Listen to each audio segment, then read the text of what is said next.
Hey guys, Virgin Vinyl with you again today. So I've got a record here from one of my favorite progressive rock bands, and that is the mighty Jethro Tull, Broadsword, and the Beastie. So this album really marked a turning point for the band. Well, actually not really this album, but the album before, So, Jethro Tull has probably got one of the most amazing run of albums in the 70s of any band. Probably one of the greatest run of albums of not just any band of the 70s, but any band ever, and not just any prog band, but any band ever. If you think about it, I mean, from their debut, Benefit, Aqualung, Thick as a Brick, I'm having a mental block. All the albums that are there: Minstrel and Gallery, Passion Play, Songs from the Woods, Heavy Horses, Too Old for Rock and Roll, War Child, and finally Stormwatch. I know that wasn't in order, so don't go crazy. But all of those are incredible albums, and Stormwatch was the last album to have that classic lineup that had done those previous three albums, which are kind of like a trilogy in a way, like Songs from the Wood, Heavy Horses, and Stormwatch sort of go together. And you had that incredible lineup there with John Glasscock, John Glasscock, Barrymore Barlow on drums, David Palmer, and missing somebody else. But anyway, I can't remember. You know the lineup. It's classic. Anyway, they I'm not really sure what the reason is, but after they finished the Stormwatch tour, they would John Glasscock passed away unexpectedly, and that really rocked the band, and it caused the band to really fracture at that point. And anyway, around that time, like, Ian Anderson wanted to do a solo album, and the follow-up to Stormwatch was supposed to be an Ian Anderson solo album, and so he recruited personnel for that album, which also some of them are on here as well, like David Pegg, the bass player, and he also had who was the drummer?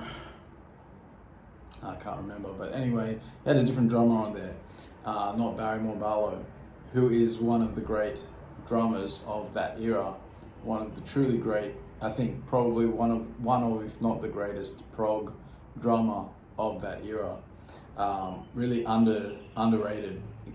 Like, other guys get more props than him, but he's got more feel and taste and natural groove than I think anybody else, and can do so within the most complex music, and a lot of Jethro Tull is very complex music.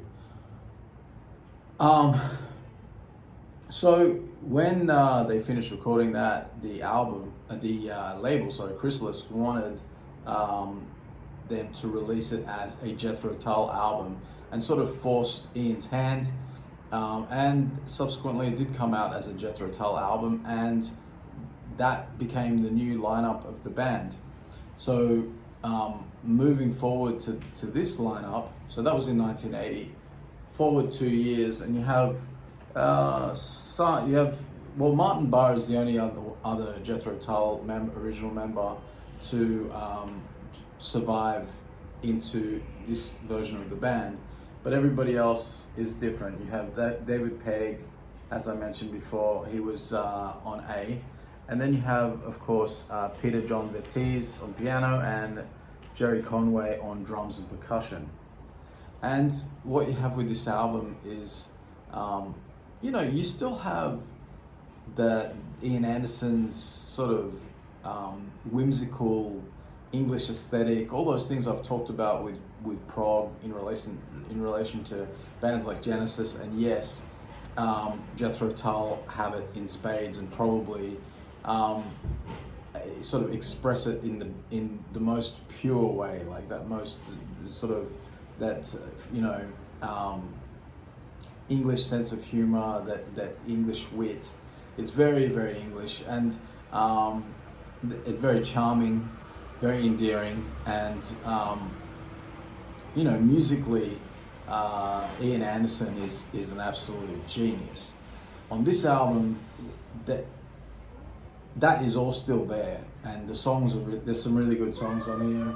The title tracks are really good. Everything is really good on here. It's a really strong album. But for me, and it's also the production on here is noticeably more 80s sounding. Although I don't think it like really harms the songs all that much. Like I don't really have a problem with 80s production, but does it often suit prog? That's questionable. But I think the reason we might have that opinion that prog doesn't sound good with 80s production is because the 70s prog bands, once they got to the 80s, a lot of them shut the bed, and the songs were rubbish. This is not the case here. The songs are good, the production is good, but but definitely sounds like an 80s record, which is fine. My problem with this, and my problem with pretty much all of Jethro Tull going forward, is that like Ian Anderson's songwriting is still there, and these guys, the players that he has on here, are fine, capable, good players. I'm sure they're very good players, but they're not, especially like they're not Barrymore Barlow, they're not David Palmer. These people were very crucial to, I think, the Jethro Tull sound of the 70s that made that band so incredible. Like if you listen to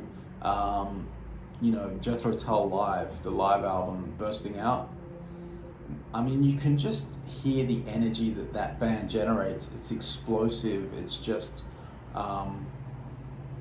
so tight, yet so, like, there's a freedom within their sound, a confidence, that these guys are totally, this is their band and this is their band's music.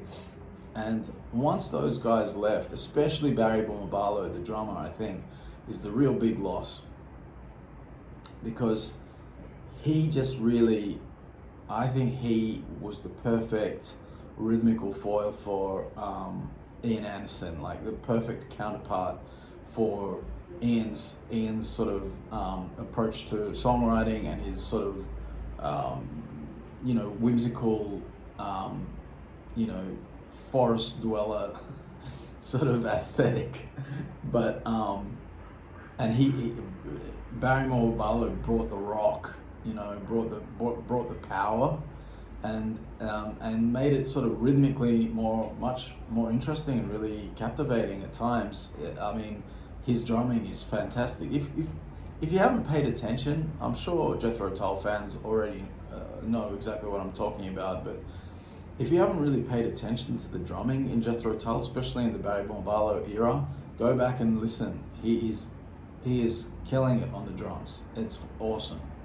And you can hear the difference here because Jerry Conway, I'm sure he's a fine drummer.